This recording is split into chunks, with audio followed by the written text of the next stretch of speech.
zəhmət olmasa. Mən mikrofonu götürüb mətbəxə keçmək istəyirəm və bizi mətbəxdə şeflərimiz gözləyir. Sabahınız xeyirli, gününüz uğurlu olsun. Cəlal şef və Lamiyə xanım. Cavid bəy, Cavid şef və Lamiyə xanım hal-hazırda buradadır. Necəsiz? Necə başlamışsınız günə? Təşəkkür edirik. Lamiyə xanım, siz necəsiz? Mən saxlayaram, yaxşı olasınız. İki müxtəlif, belə deyək də, sahə deyək, görürük burada. Bir tərəfi şirniyyata oxşuyur, bir tərəfi isə hansısa bir yeməyini hazırlayacaqsınız. Mən toyuq manastır eləyəcəm. Lamiyə xanım, siz nə Ləzzət kubları hazırlayacağım. Ləzzət kubları hazırlayacaqsınız. Bunun üçün bizə nə lazım olacaq? Kakao, un, peso, kərə yağı. Biraz ucadan zəhmət olmasa danışaq.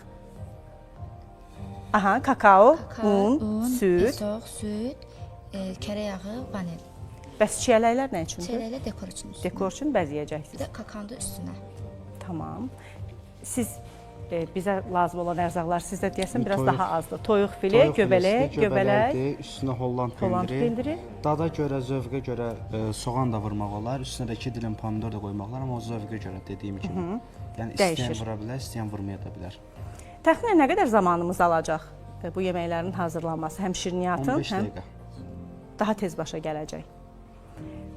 Gün ərzində həm faydalı, həm ləzzətli, həm də fərqli, belə deyək də, reseptlər əldə eləmək istəyirsinizsə, siz də bizim şeflərimizin işlərindən yararlana bilərsiniz. Bugün mövzumuz da olacaq. Uğur qazanmaq üçün hər kəs təbii ki, hansısa bir sahəyə yiyələnməyə çalışır.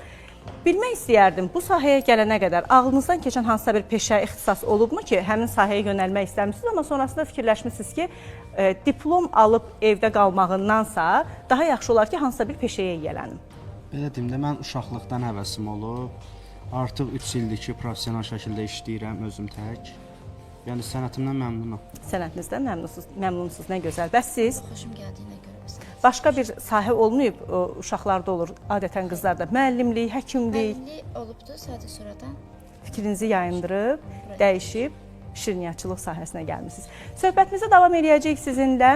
Siz hələ ki, başlayın artıq işə, izləyicilərimiz üçün çəkək, göstərək ki, biz ləzzət topları, düzdür, kakaolu ləzzət kubları və eyni zamanda toyuq manastırı necə hazırlayacağıq.